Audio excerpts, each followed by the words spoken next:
আল্লাহর নবী সাল্লাল্লাহু আলাইহি ওয়াসাল্লামের একজন খুদে সাহাবী আব্দুল উজ্জা, সে যখন বিধর্মীর পথে ছিল, তার চাচা, তার বাবা, তার যখন 6 মাস বয়স, তার বাবা দুনিয়া থেকে অন্ধকার কবরে চলে যায়। এবং তার বাবা অতীত আরেকটা বিয়ে করেছিল।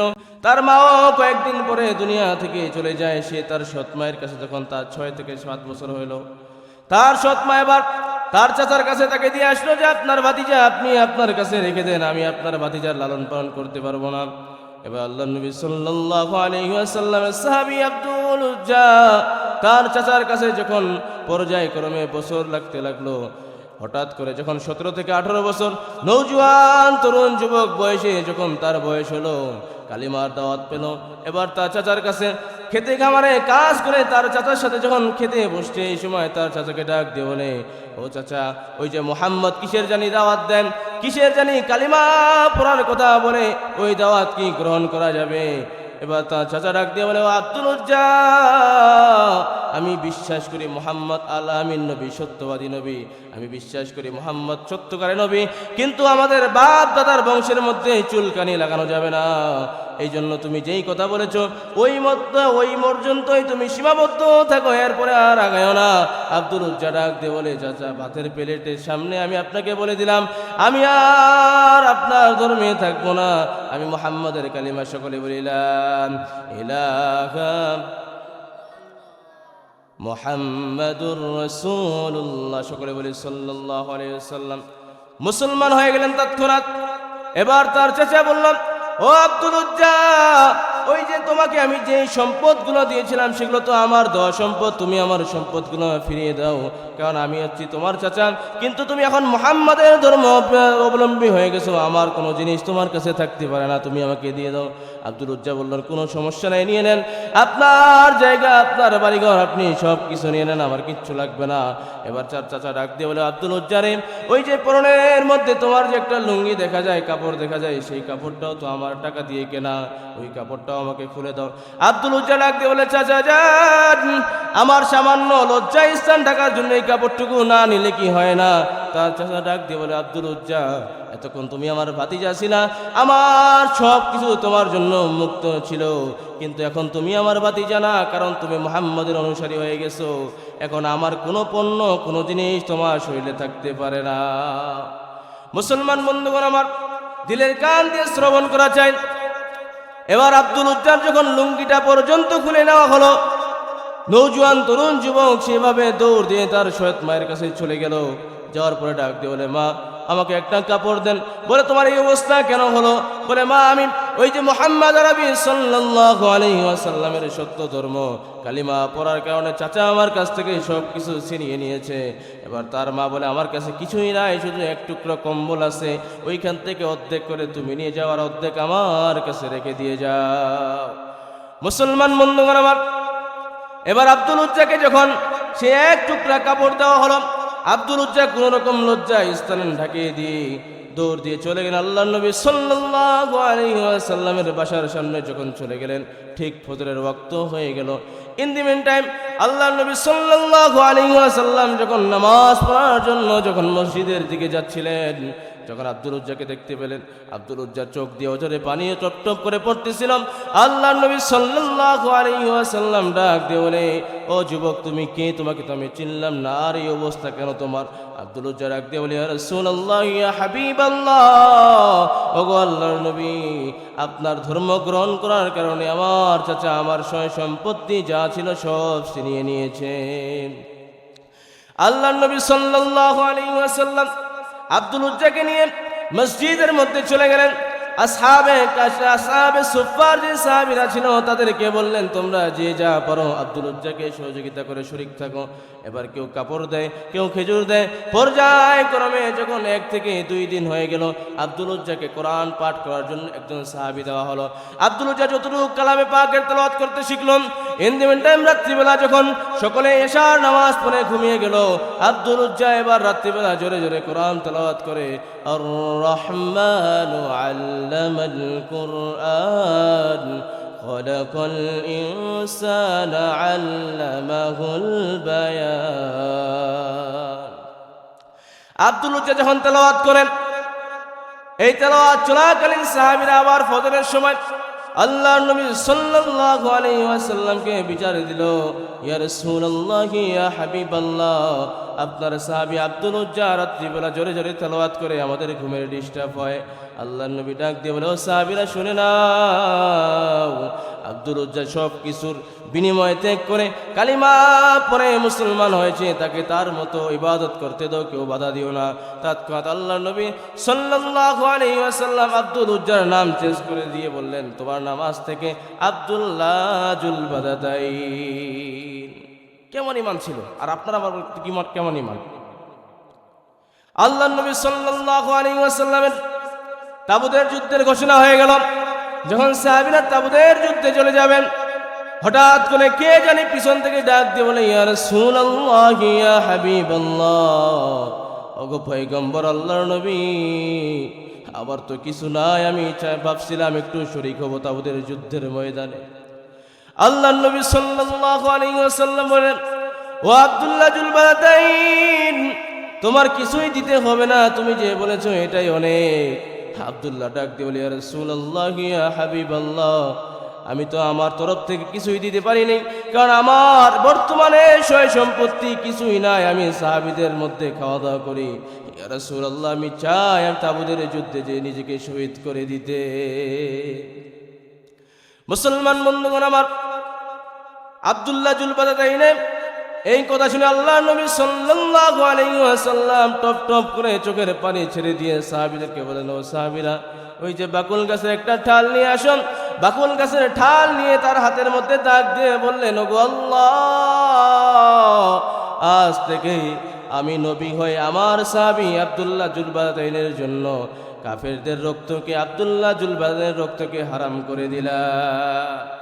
আব্দুল্লাহ ডাক দিয়ে বলে, ইয়া রাসূলুল্লাহ ইয়া হাবিবাল্লাহ, আমি চাইলাম যে দিনের রাস্তায় আপনার পথে আমি নিজেকে বিলিয়ে দিয়ে শহীদ হয়ে যাব, কিন্তু আপনি কেন আমার রক্তকে কাফেরদের জন্য হারাম করে দিলেন? আব্দুল্লাহর এই কথা শুনে আল্লাহর নবী ডাক দিয়ে বলে, ও আব্দুল্লাহ, তুমি যদি অসুস্থ হয়েও মারা যাও, আল্লাহ পাক রব্বুল আলামিন তোমাকে শহীদি মৃত্যুর মর্যাদা দান করে দিবেন।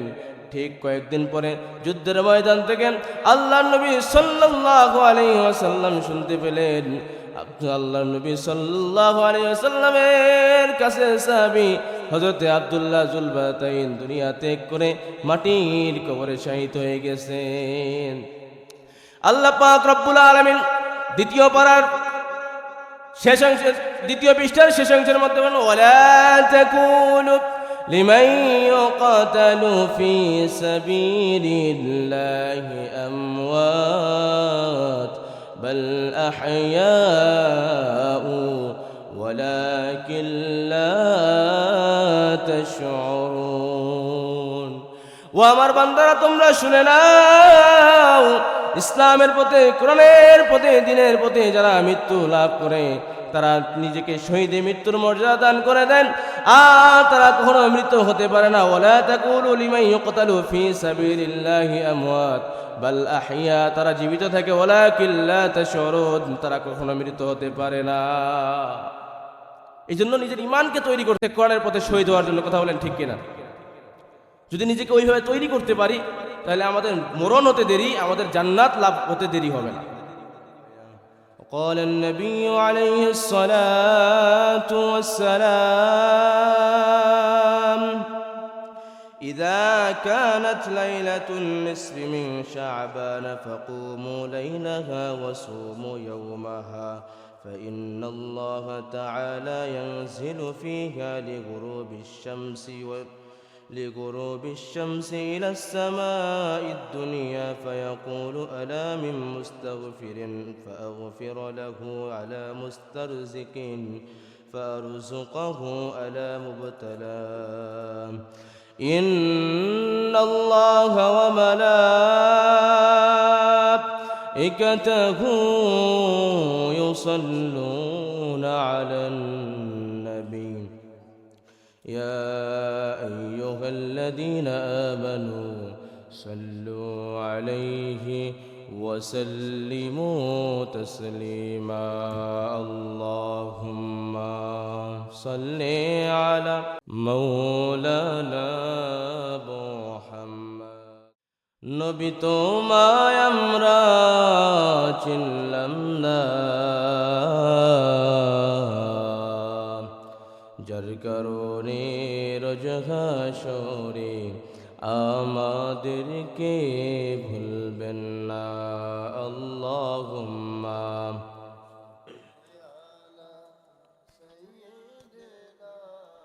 مولانا محمد وعلى آل سيدنا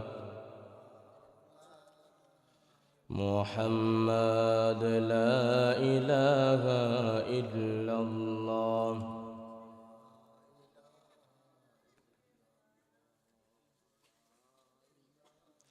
إلا الله لا إله إلا الله جر لا إله إلا الله لا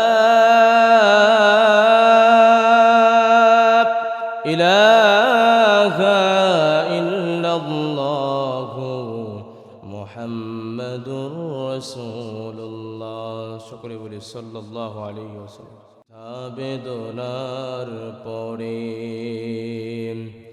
ফিরে আসনি তুমি আপন ঘরে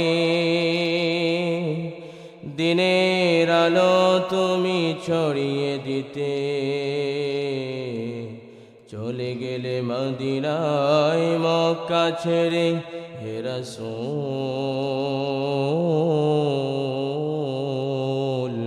তোমাকে ভুলি আমি কেমন করে হে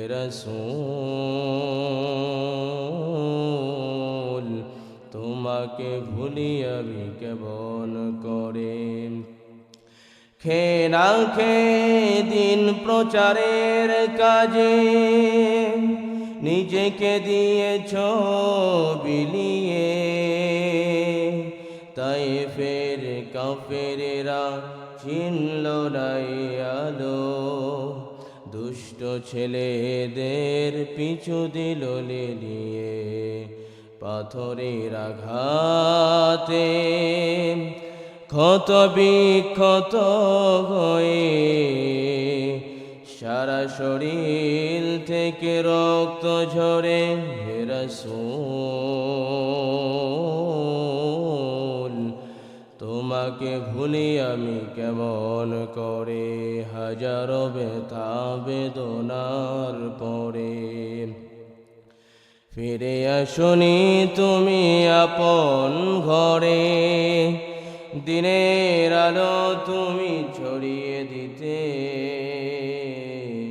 চলে গেলে মদিনায় মক্কা ছেড়ে হে রাসূল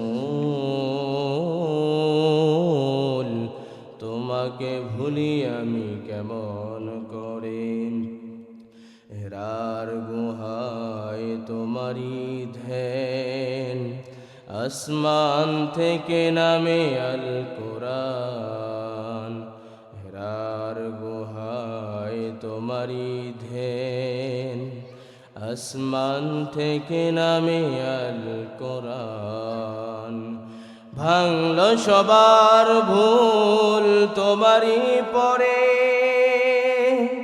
আসলো কোরআনের ছায়া তলে খালিদ উমর আলী আবু বকর ইসলামী ঝান্ডা নিল যে তুলে ভাঙল সবার ভুল তোমারি পরে আসলো কোরআনের ছায়া তলে খালিদ উমর আলী আবু বকর ইসলামী ঝান্ডা নিল যে তুলে আলামিন তুমি ছিলে যে সদা সকল মানুষের তরে হে রাসূল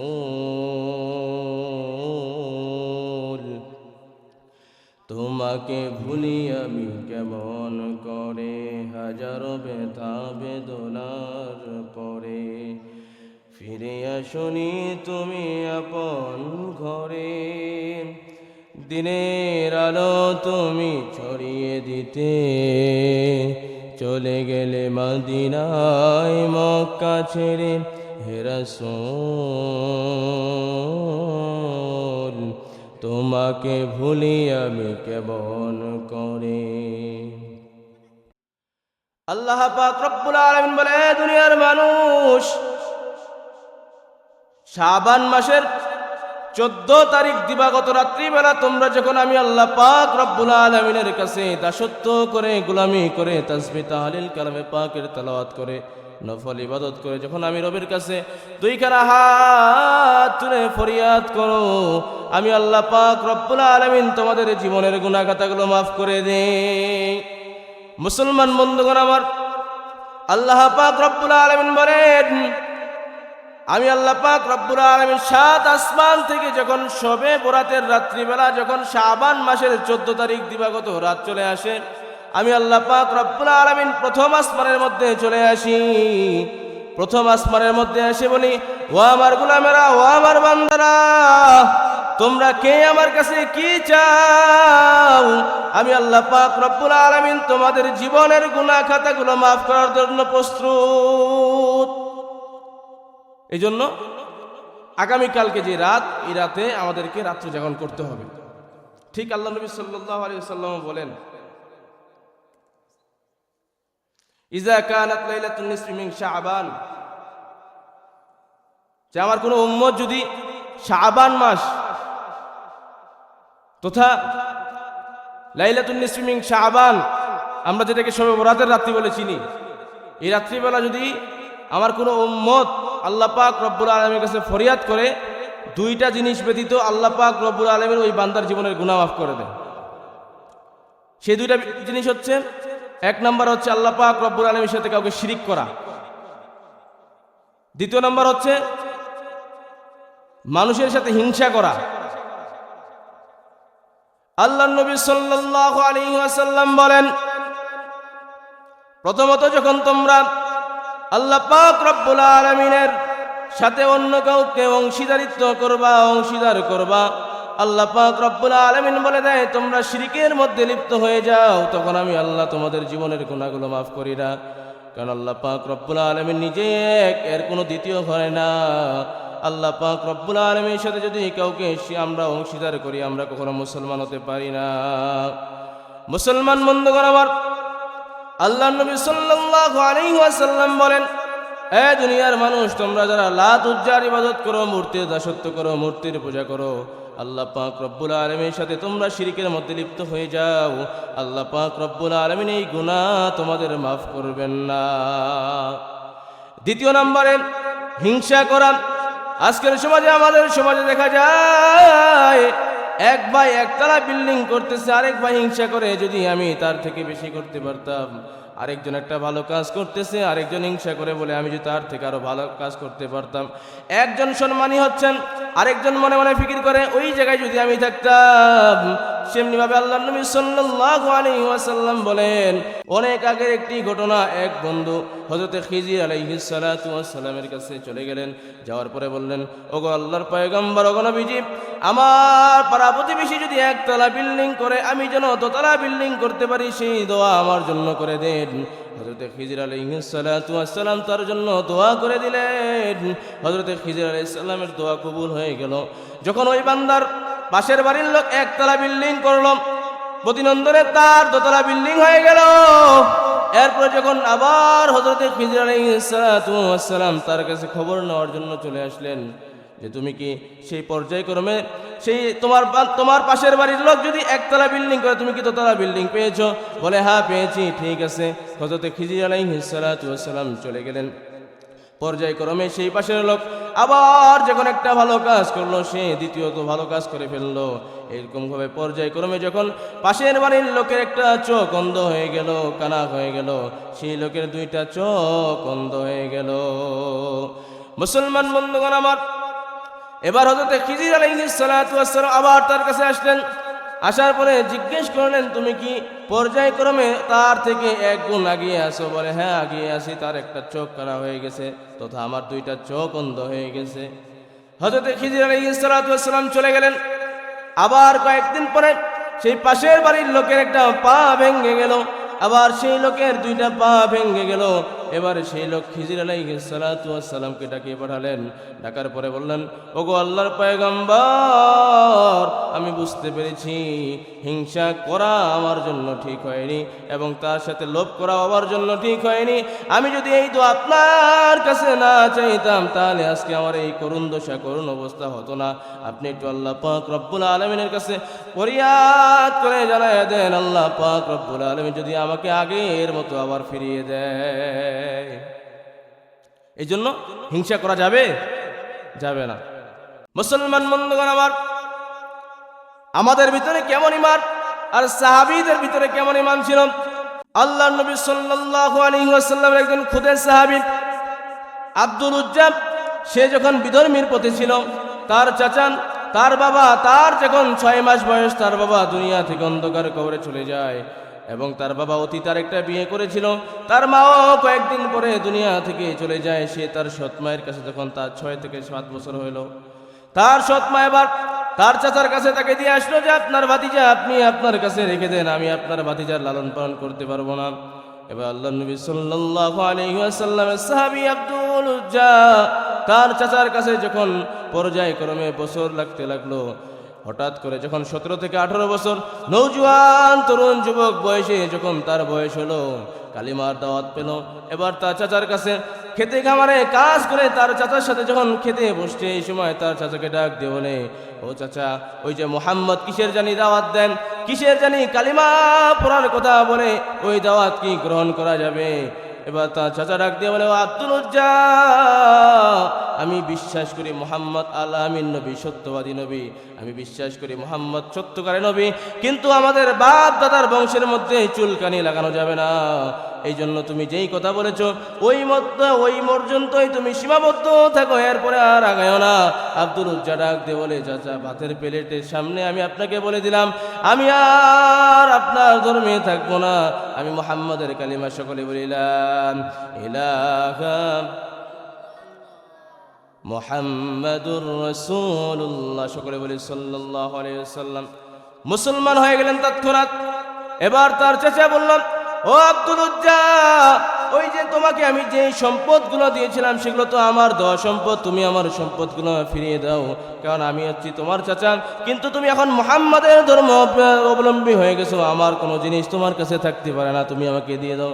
আব্দুল উজ্জা বললেন, কোনো সমস্যা নাই, নিয়ে নেন, আপনার জায়গা, আপনার বাড়িঘর, আপনি সব কিছু নিয়ে নেন, আমার কিচ্ছু লাগবে না। এবার চার চাচা ডাক দিয়ে বলে, আব্দুল উজ্জা রে, ওই যে পরনের মধ্যে তোমার যে একটা লুঙ্গি দেখা যায়, কাপড় দেখা যায়, সেই কাপড়টাও তো আমার টাকা দিয়ে কেনা, ওই কাপড়টাও আমাকে খুলে দাও। আব্দুল উজ্জা ডাক দিয়ে বলে, চাচা যান, আমার সামান্য লজ্জা স্থান ঢাকার জন্য এই কাপড়টুকু না নিলে কি হয় না? তার চাচা ডাক দিয়ে বলে, আব্দুল উজ্জা, এতক্ষণ তুমি আমার ভাতিজা ছিলা, আমার সব কিছু তোমার জন্য মুক্ত ছিল, কিন্তু এখন তুমি আমার ভাতিজা না, কারণ তুমি মুহাম্মদের অনুসারী হয়ে গেছো, এখন আমার কোনো পণ্য, কোনো জিনিস তোমার শরীরে থাকতে পারে না। মুসলমান বন্ধুগণ আমার, দিলের কান দিয়ে শ্রবণ করা চাই। এবার আব্দুল উজ্জার যখন লুঙ্গিটা পর্যন্ত খুলে নেওয়া হলো, নৌজওয়ান তরুণ যুবক সেভাবে দৌড় দিয়ে তার সৈয়দ মায়ের কাছে চলে গেল। যাওয়ার পরে ডাক দিয়ে বলে, মা, আমাকে একটা কাপড় দেন। বলে, তোমার এই অবস্থা কেন হলো? বলে, মা, আমি ওই যে মুহাম্মদ আরবি সাল্লাল্লাহু আলাইহি ওয়াসাল্লামের সত্য ধর্ম কালিমা পড়ার কারণে চাচা আমার কাছ থেকে সব কিছু ছিনিয়ে নিয়েছে। এবার তার মা বলে, আমার কাছে কিছুই নাই, শুধু এক টুকরো কম্বল আছে, ওইখান থেকে অর্ধেক করে তুমি নিয়ে যাও, আর অর্ধেক আমার কাছে রেখে দিয়ে যাও। মুসলমান বন্ধুগণ আমার, এবার আব্দুল উজ্জাকে যখন সে এক টুকরা কাপড় দেওয়া হলো, আব্দুল উজ্জা কোন রকম লজ্জা স্থানে ঢাকিয়ে দিয়ে দৌড় দিয়ে চলে গেলেন আল্লাহর নবী সাল্লাল্লাহু আলাইহি ওয়াসাল্লামের বাসার সামনে। যখন চলে গেলেন ঠিক ফজরের ওয়াক্ত হয়ে গেল। ইন দি মিন টাইম আল্লাহর নবী সাল্লাল্লাহু আলাইহি ওয়াসাল্লাম যখন নামাজ পড়ার জন্য যখন মসজিদের দিকে যাচ্ছিলেন, যখন আব্দুল উজ্জাকে দেখতে পেলেন, আব্দুল উজ্জা চোখ দিয়ে অজরে পানি টপ টপ করে পড়তেছিল। আল্লাহর নবী সাল্লাল্লাহু আলাইহি ওয়াসাল্লাম ডাক দিয়ে বলে, ও যুবক তুমি কে? তোমাকে তো আমি চিনলাম না, আর এই অবস্থা কেন তোমার? আব্দুল উজ্জা ডাক দিয়ে বলে, ইয়া রাসূলুল্লাহ, ইয়া হাবিবাল্লাহ, ওগো আল্লাহর নবী, আপনার ধর্ম গ্রহণ করার কারণে আমার চাচা আমার সয় সম্পত্তি যা ছিল সব ছিনিয়ে নিয়েছেন। আল্লাহর নবী সাল্লাল্লাহু আলাইহি ওয়াসাল্লাম আব্দুল উজ্জাকে নিয়ে মসজিদের মধ্যে চলে গেলেন। আসহাবে সুফফার যে সাহাবীরা ছিল তাদেরকে বললেন, তোমরা যে যা পারো আব্দুল উজ্জাকে সহযোগিতা করে শরীক থাকো। এবার কেউ কাপড় দেয়, কেউ খেজুর দেয়। পর্যায়ক্রমে যখন 1 থেকে 2 দিন হয়ে গেল, আব্দুল উজ্জাকে কোরআন পাঠ করার জন্য একজন সাহাবী দেওয়া হলো। আব্দুল উজ্জা যতটুকু কালামে পাকের তেলাওয়াত করতে শিখলাম। ইন দি মিন টাইম রাত্রিবেলা যখন সকলে এশার নামাজ পড়ে ঘুমিয়ে গেল, আব্দুল উজ্জা এবার রাত্রিবেলা জোরে জোরে কোরআন তেলাওয়াত করে, আর রহমানু আল্লামাল কুরআন খলাকাল ইনসানা আল্লামাহুল বায়ান। আব্দুল উজ্জা যখন তেলাওয়াত করেন, এই তেলাওয়াত চলাকালীন সাহাবীরা আবার ফজরের সময় আল্লাহর নবী সাল্লাল্লাহু আলাইহি ওয়াসাল্লামকে বিচার দিল, ইয়া রাসূলুল্লাহ, ইয়া হাবিবাল্লাহ, আপনার সাহাবী আব্দুল উজ্জা রাত্রিবেলা জোরে জোরে তেলাওয়াত করে আমাদের ঘুমের ডিস্টার্ব হয়। আল্লাহর নবী ডাক দিয়ে বলে, ও সাহাবীরা শুনে নাও, আব্দুল উজ্জা সব কিছুর বিনিময় ত্যাগ করে কালিমা পড়ে মুসলমান হয়েছে, তাকে তার মতো ইবাদত করতে দাও, কেউ বাধা দিও না। তৎক্ষণাৎ আল্লাহর নবী সাল্লাল্লাহু আলাইহি ওয়াসাল্লাম আব্দুল উজ্জার নাম চেঞ্জ করে দিয়ে বললেন, তোমার নাম আজ থেকে আব্দুল্লাহ জুল বাদাতাইন। কেমন ইমান ছিল, আর আপনারা আমার কেমন ইমান? আল্লাহর নবী সাল্লাল্লাহু আলাইহি ওয়াসাল্লামের তাবুতের যুদ্ধের ঘোষণা হয়ে গেল। যখন সাহাবীরা তাবুতের যুদ্ধে চলে যাবেন, হঠাৎ করে কে জানি পিছন থেকে ডাক দিয়ে বলে, ইয়া রাসূলুল্লাহ, ইয়া হাবিবাল্লাহ, ওগো পয়গম্বর আল্লাহর নবী, আবার তো কিছু নাই, আমি ভাবছিলাম একটু শরীক হব তাবুতের যুদ্ধের ময়দানে। আল্লাহর নবী সাল্লাল্লাহু আলাইহি ওয়াসাল্লাম বলেন, ও আব্দুল্লাহ জুল বাদাতাইন, তোমার কিছুই দিতে হবে না, তুমি যে বলেছো এটাই অনেক। আব্দুল্লাহ ডাক দিয়ে বলে, ইয়া রাসূলুল্লাহ, ইয়া হাবিবাল্লাহ, আমি তো আমার তরফ থেকে কিছুই দিতে পারিনি, কারণ আমার বর্তমানে সয় সম্পত্তি কিছুই নাই, আমি সাহাবীদের মধ্যে খাওয়া দাওয়া করি। ইয়া রাসূলুল্লাহ, আমি চাই আমি তাবুতের যুদ্ধে যে নিজেকে শহীদ করে দিতে। মুসলমান বন্ধুগণ আমার, আব্দুল্লাহ জুল বাদাতাইনে এই কথা শুনে আল্লাহর নবী সাল্লাল্লাহু আলাইহি ওয়াসাল্লাম টপ টপ করে চোখের পানি ছেড়ে দিয়ে সাহাবীদেরকে বলেন, ও সাহাবীরা, ওই যে বাকুল গাছের একটা ঠাল নিয়ে আসুন। বাকুল গাছের ঠাল নিয়ে তার হাতের মধ্যে দাগ দিয়ে বললেন, ওগো আল্লাহ, আজ থেকে আমি নবী হয়ে আমার সাহাবী আব্দুল্লাহ জুল বাদাতাইনের জন্য কাফেরদের রক্তকে, আব্দুল্লাহ জুল বাদাতাইনের রক্তকে হারাম করে দিলাম। আব্দুল্লাহ ডাক দিয়ে বলে, ইয়া রাসূলুল্লাহ, ইয়া হাবিবাল্লাহ, আমি চাইলাম যে দিনের রাস্তায় আপনার পথে আমি নিজেকে বিলিয়ে দিয়ে শহীদ হয়ে যাব, কিন্তু আপনি কেন আমার রক্তকে কাফেরদের জন্য হারাম করে দিলেন? আব্দুল্লাহর এই কথা শুনে আল্লাহর নবী ডাক দিয়ে বলে, ও আব্দুল্লাহ, তুমি যদি অসুস্থ হয়েও মারা যাও, আল্লাহ পাক রব্বুল আলামিন তোমাকে শহীদি মৃত্যুর মর্যাদা দান করে দিবেন। ঠিক কয়েকদিন পরে যুদ্ধের ময়দান থেকে আল্লাহর নবী সাল্লাল্লাহু আলাইহি ওয়াসাল্লাম শুনতে পেলেন, আল্লাহর নবী সাল্লাল্লাহু আলাইহি ওয়াসাল্লামের কাছে সাহাবী হযরত আব্দুল্লাহ জুল বাদাতাইন দুনিয়া ত্যাগ করে মাটির কবরে শায়িত হয়ে গেছেন। আল্লাহ পাক রব্বুল আলামিন দ্বিতীয় পারার শেষ অংশে, দ্বিতীয় পৃষ্ঠার শেষ অংশের মধ্যে বলেন, ওয়ালা তাকুলু লিমান ইউকাতালু ফি সাবিলিল্লাহি আমওয়াত বাল আহইয়াউ ওয়ালাকিন লা তাশউরুন। ও আমার বান্দারা, তোমরা শুনে নাও, ইসলামের পথে, কোরআনের পথে, দ্বীনের পথে যারা মৃত্যু লাভ করে তারা নিজেকে শহীদে মৃত্যুর মর্যাদা দান করে দেন, আর তারা কখনো মৃত হতে পারে না। ওয়ালা তাকুলু লিমান ইউকতালু ফি সাবিলিল্লাহি আমওয়াত বাল আহইয়া, তারা জীবিত থাকে, ওয়ালাকিন লা তাশউরুন, তারা কখনো মৃত হতে পারে না। এই জন্য নিজের ইমানকে তৈরি করতে, কোরআনের পথে শহীদ হওয়ার জন্য, কথা বলেন ঠিক কিনা?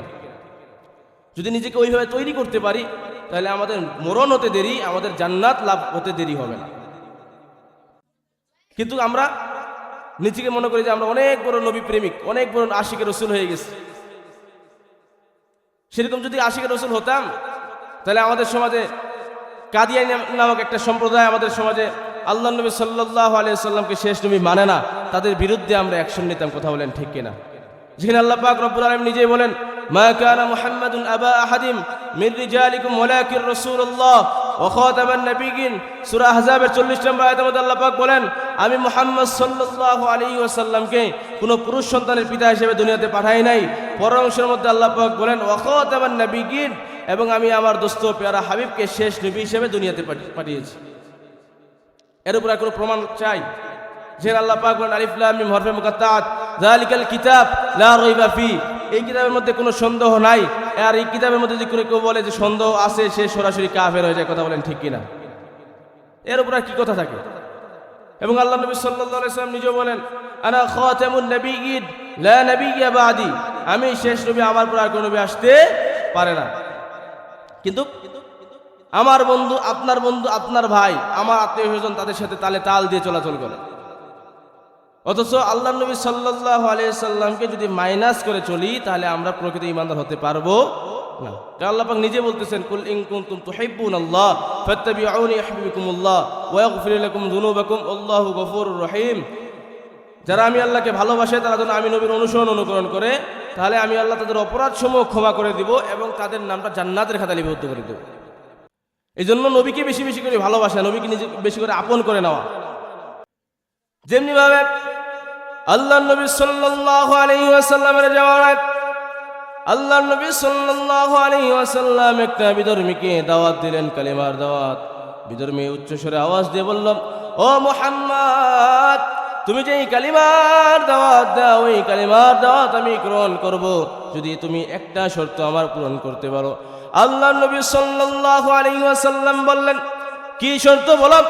আল্লাহ নবী সাল্লাল্লাহু আলাইহি ওয়াসাল্লামের এই কথা শুনে বিধর্মী ডাক দিয়ে বলে, ও মুহাম্মদ, ওই যে সামনে আমি একটা বন্য প্রাণী ছেড়ে দিলাম, এই বন্য প্রাণী যদি আপনাকে শেষ নবী হিসাবে বর্ণনা দেয়, আপনাকে যদি শেষ নবী হিসাবে মানে, তাহলে আমি আপনার ধর্ম ইসলাম গ্রহণ করব।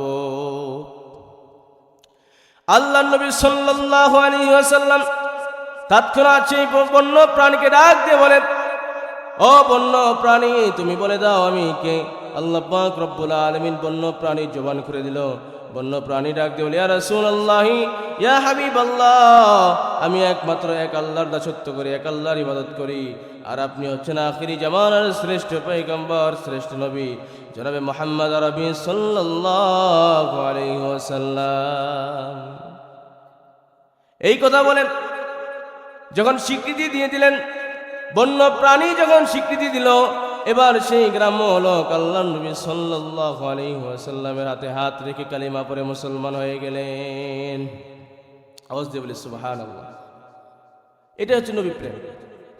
এটা অবুঝ প্রাণী, বন্য প্রাণী কথা বলতে পারে না, যার জবান আমরা বুঝি না, ওই সময় আল্লাহ তার জবান খুলে দিল। কিন্তু আপনি আমি আশরাফুল মাখলুকাত, সবচেয়ে শ্রেষ্ঠ জীব মানুষ, যাদের বর্ণনা আল্লাহ নিজেই কালামে পাকের মধ্যে দিচ্ছেন, সে মানুষ আমরা আল্লাহ পাক রব্বুল আলামিনের দাসত্ব করি না, গোলামি করি না।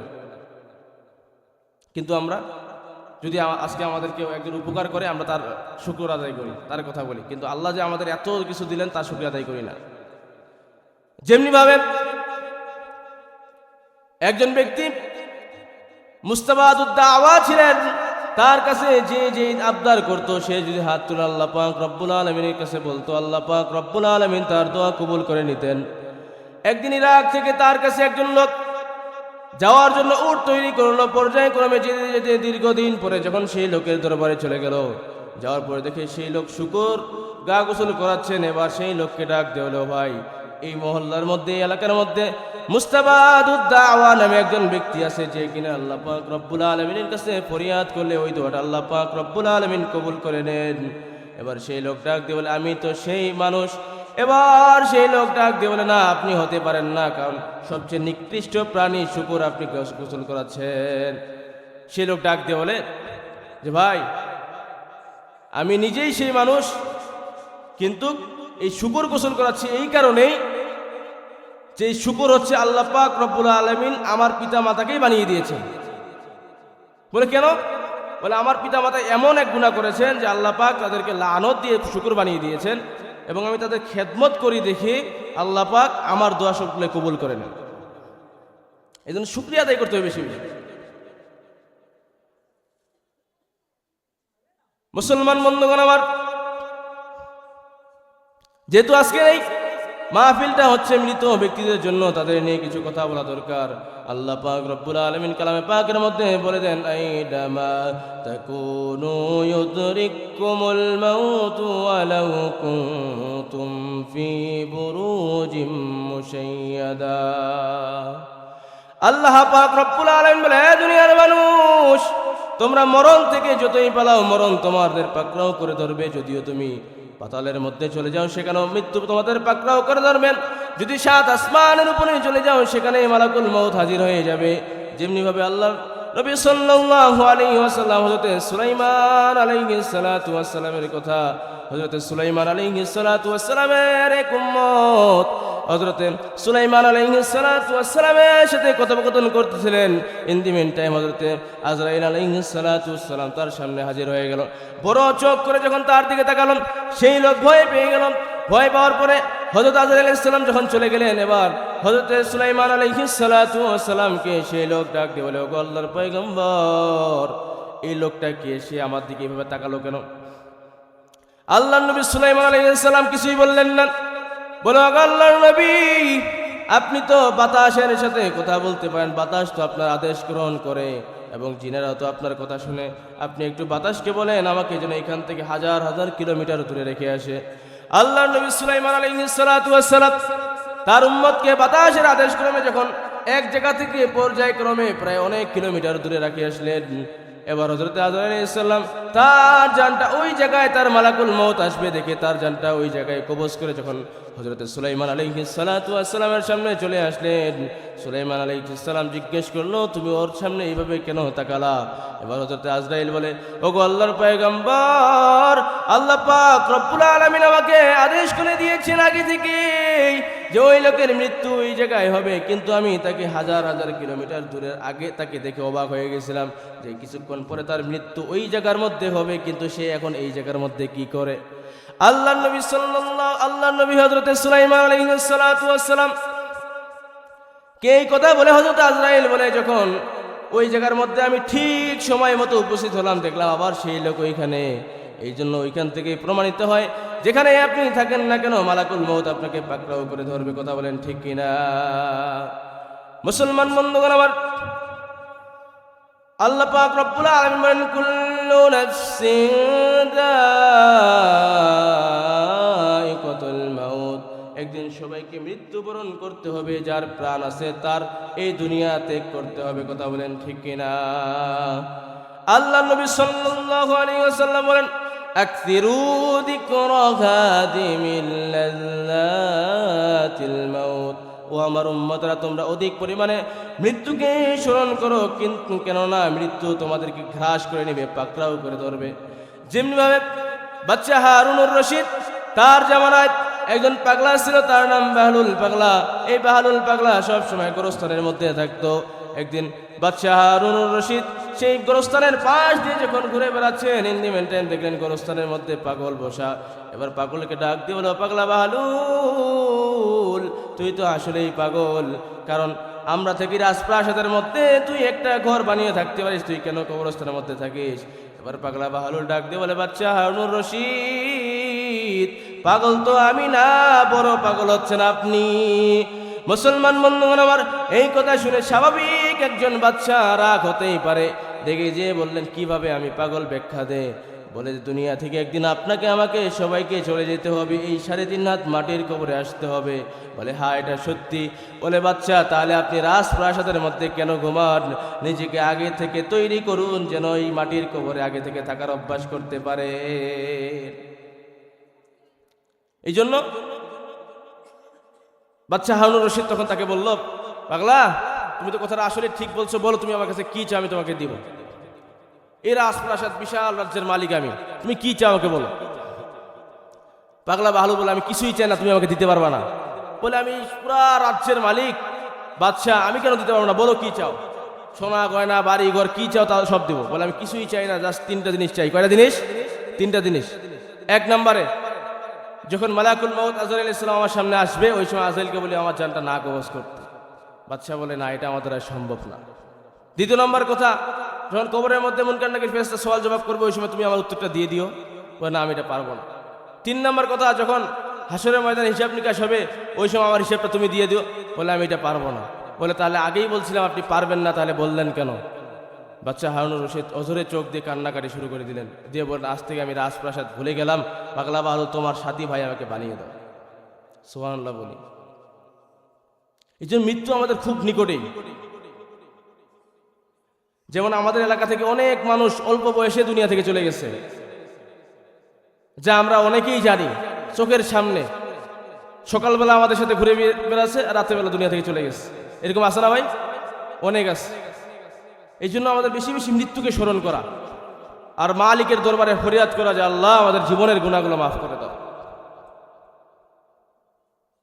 আমার বন্ধুগণ, মা বোনেরা এসেছে, মা বোনদের নিয়ে কিছু কথা বলা দরকার। কারণ আমার মা বোনেরা বারবার হয় এই দেশের সরকার কথা বলেন ঠিক কিনা, কিন্তু আমরা এবার দেখতে চাই কোন পুরুষ সরকার, আমরা কথা বলেন ঠিক কিনা। আল্লাহর নবী সাল্লাল্লাহু আলাইহি ওয়াসাল্লাম আল মারআতু ইযা সাল্লাত খামসাহা ওয়া সামাত শাহরাহা ওয়া হাসানাত ফারজাহা ওয়া আতাআত বালাহা ফালতাদখুল মিন আই আবওয়াবিল জান্নাতি শাআত। আল্লাহর নবী সাল্লাল্লাহু আলাইহি ওয়াসাল্লাম বলেন, ও আমার উম্মতরা, তোমাদের স্ত্রী তোমাদের মা বোনদেরকে বলে দাও, দুনিয়ার মধ্যে যদি কোনো মা বোন 4টা কাজ করে তারা মৃত্যু হতে দেরি, তাদের জান্নাত লাভ হতে দেরি হবে না। এই 4টা বিষয় শোনা দরকার আছে।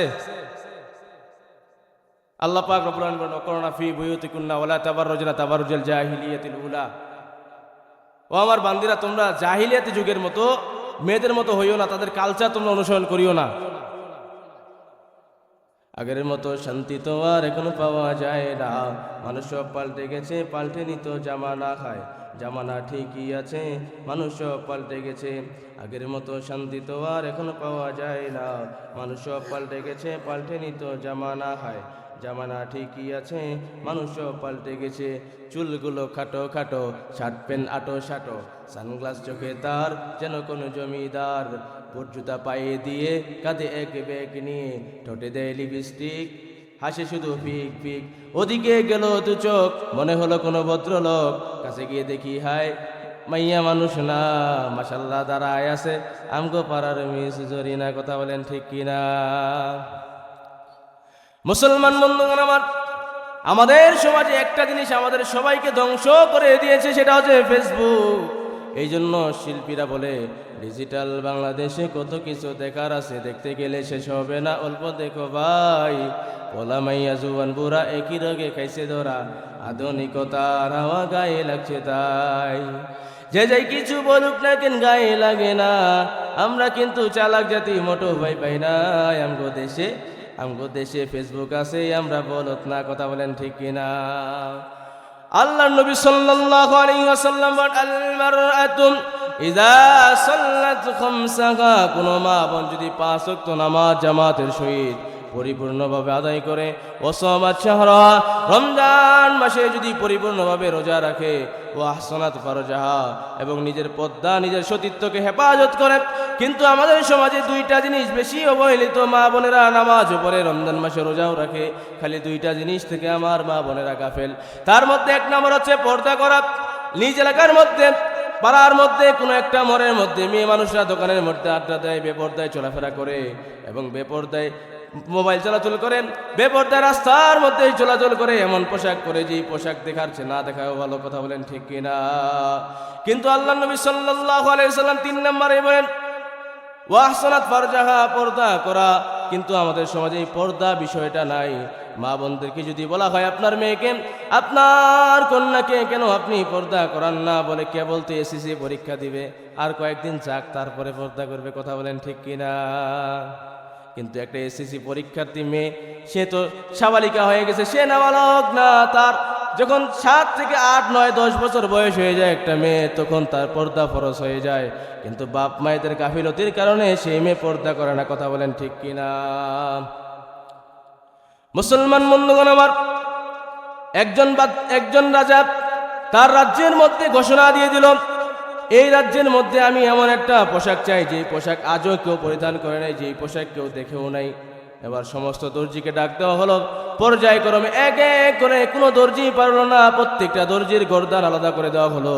হঠাৎ করে একটা দর্জি এসে বলে, ও রাজা মশাই, আমি পারবো, আমার অনেক টাকা লাগবে। বলে কত টাকা লাগবে? বলে এত টাকা লাগবে। অনেক টাকা নিয়ে সেই লোক বললো 6 মাস পরে আমি চলে আসবো। বলে ঠিক আছে।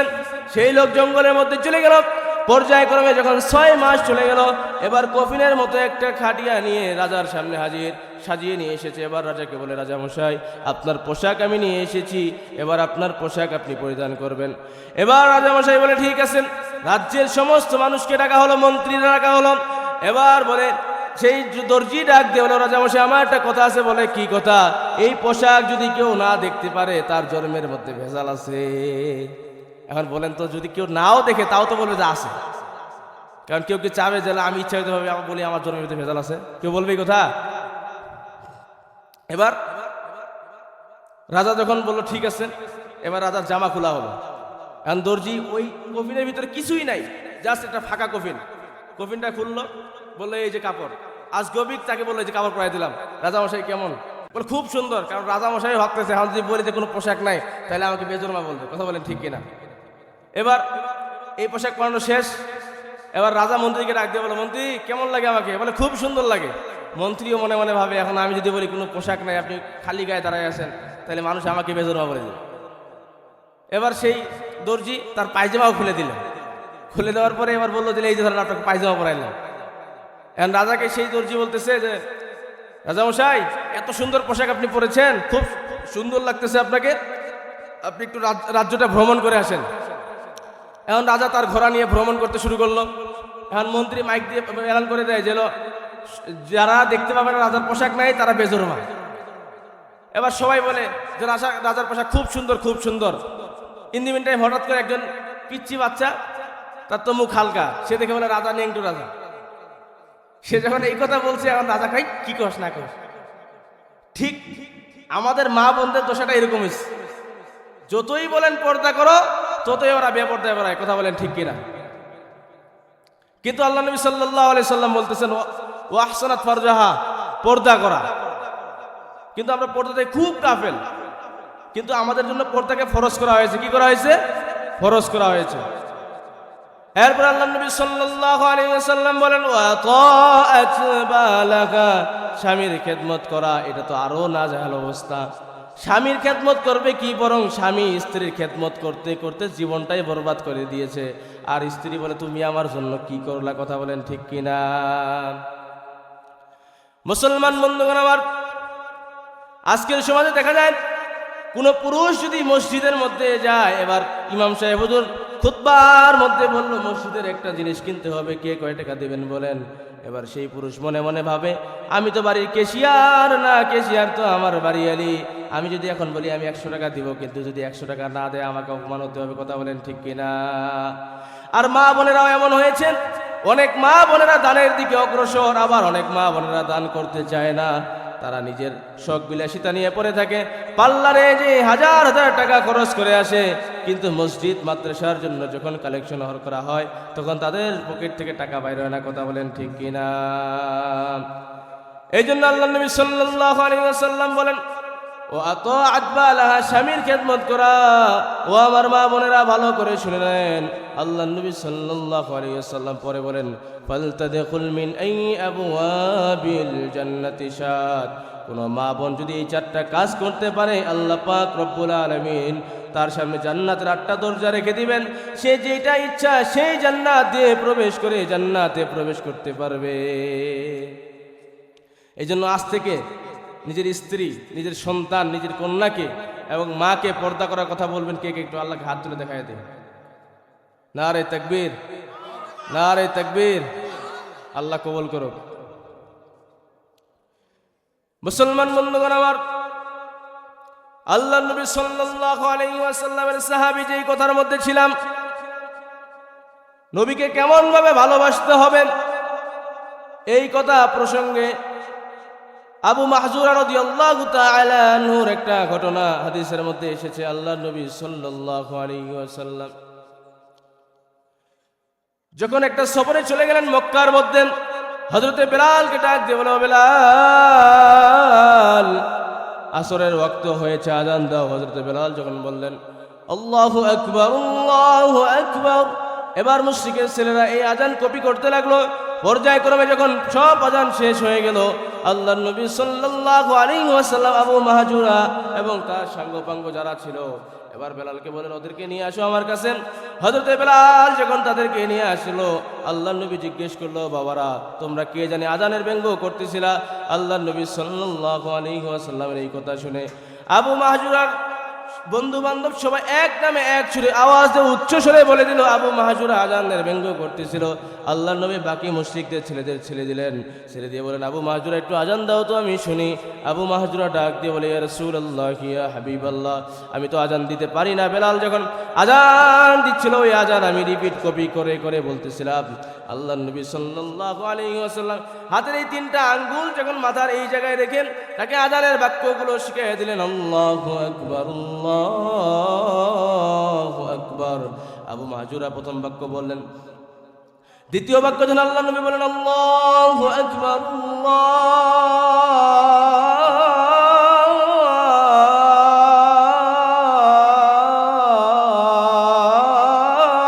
আল্লাহু আকবার, আবু মাহজুরা আবার এই আযানের ব্যঙ্গ করে আবার যখন এই আযান কপি করে আল্লাহ নবীকে শোনালেন, আল্লাহ নবী সাল্লাল্লাহু আলাইহি ওয়াসাল্লাম বলেন, আশহাদু আল্লা ইলাহা ইল্লাল্লাহ। আবার আবু মাহজুরা এই আযান বললেন।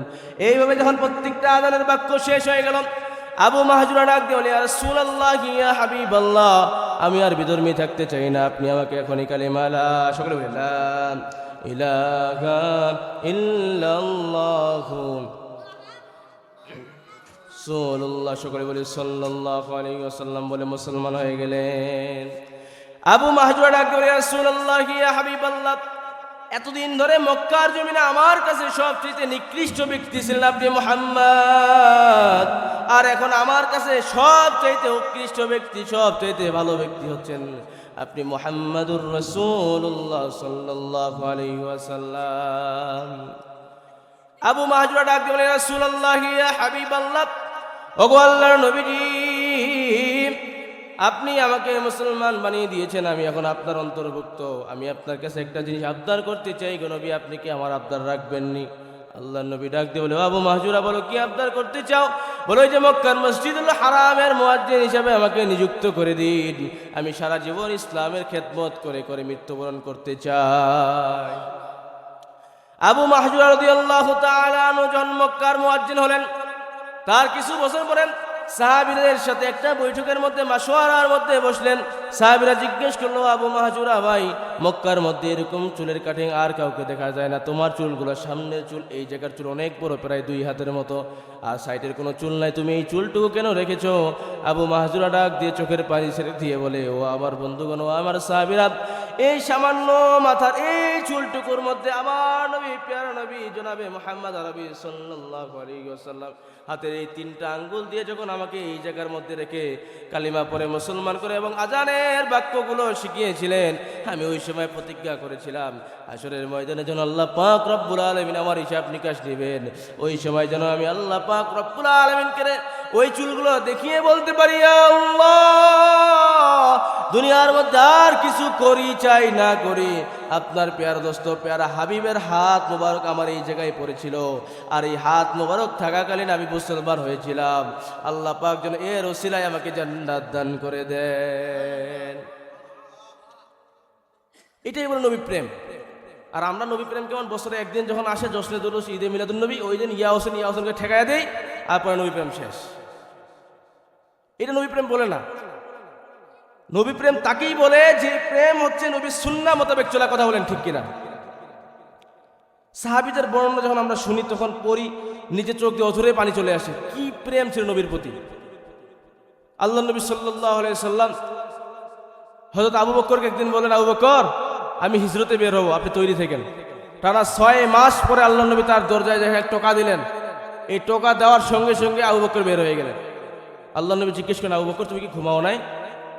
ইয়া রাসূলুল্লাহ, ইয়া হাবিবাল্লাহ, আপনি যেদিন আমাকে বলেছেন আজ থেকে 6 মাস আগে যে আপনি হিজরতে বের হবেন রাত্রিবেলা, আমি তখন থেকে আমার পিঠ রাত্রিবেলায় কখনো বিছানায় ঠেকাই নেই।